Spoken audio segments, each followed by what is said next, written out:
The announcement of President Biden's withdrawal from the U.S. presidential race has sparked significant controversy in American politics. Speculate that this paves the way for former President Trump's potential victory.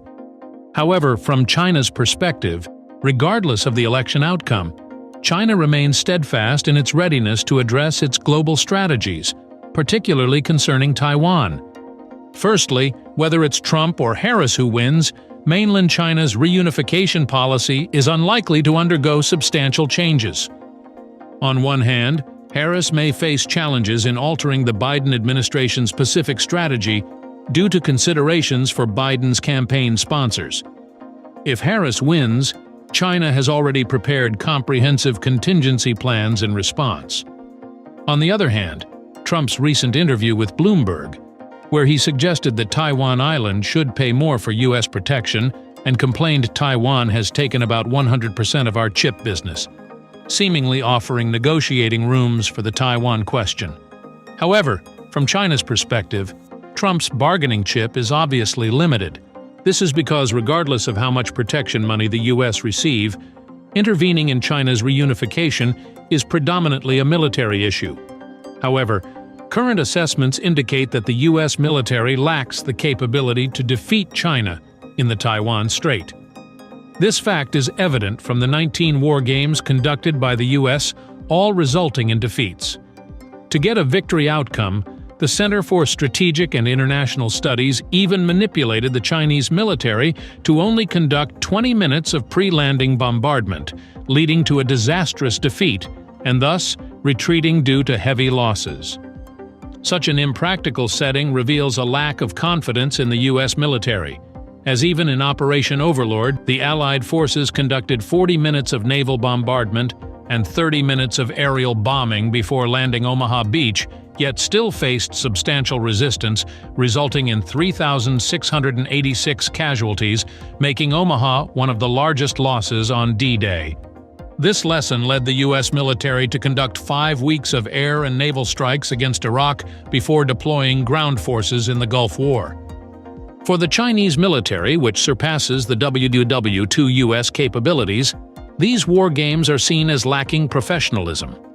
Basing victory on the Chinese military's flawed assumptions is actually a disgrace to the world's most experienced amphibious forces.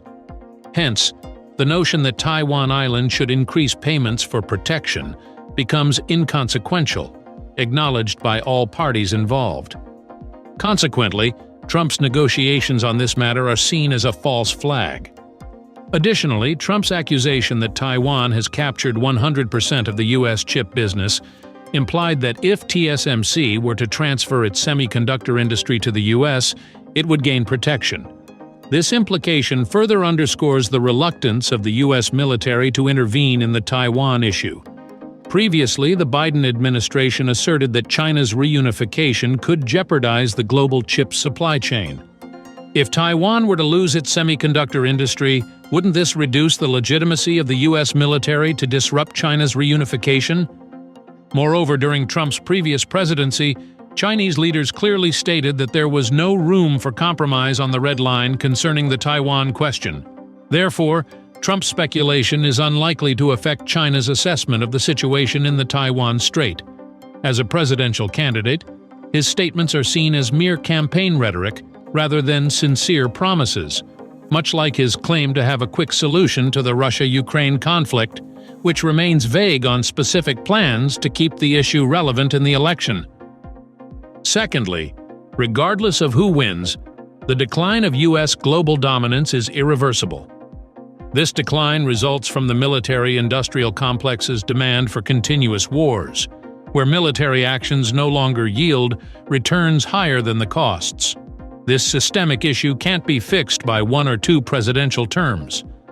Trump's pledge to cease aid to Ukraine has garnered significant support from the American lower class, who view such aid as a losing proposition.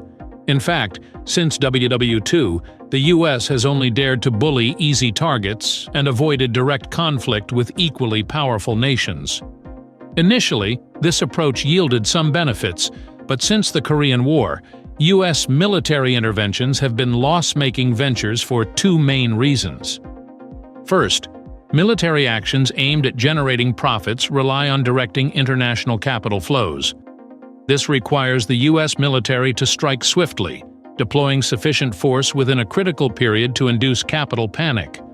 However, from Vietnam to Yemen, the spread of anti-tank weapons and drones has led to prolonged military engagements against guerrilla forces that can target high-value assets.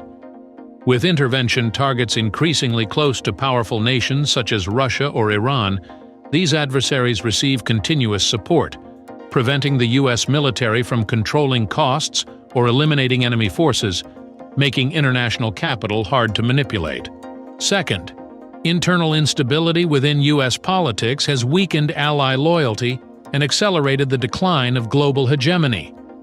From Trump's refusal to acknowledge the 2020 election results to his recent narrow escape from an assassination attempt, U.S. election outcomes are increasingly contested. In this context, maintaining European support for the Biden administration's Ukraine war is challenging. For instance, Germany immediately reduced aid to Ukraine following Biden's withdrawal announcement, reflecting Europe's awareness of growing bipartisan division in the U.S. This political polarization reduces the continuity of U.S. foreign policy, lowering allies' confidence in its global strategy. Furthermore, as factors that can influence the election extend beyond ballot boxes to warehouse rooftops, political uncertainty in the U.S. is clearly rising. In conclusion, despite global leaders, including China's president, expressing condolences following Trump's unfortunate experience, implicitly reflects their views on the election outcomes. The decline of U.S. global dominance due to technical proliferation and electoral system issues is irreversible within 1 or 2 presidential terms, and China's advantages and determination in reunification are beyond the reversal of multiple U.S. presidencies. The transition of the U.S. from a global hegemon to a significant pole in a multipolar world is widely acknowledged. This trend underpins China's confidence in maintaining a consistent approach towards the U.S. In a world full of uncertainties, China is increasingly becoming the pole with the most certainty.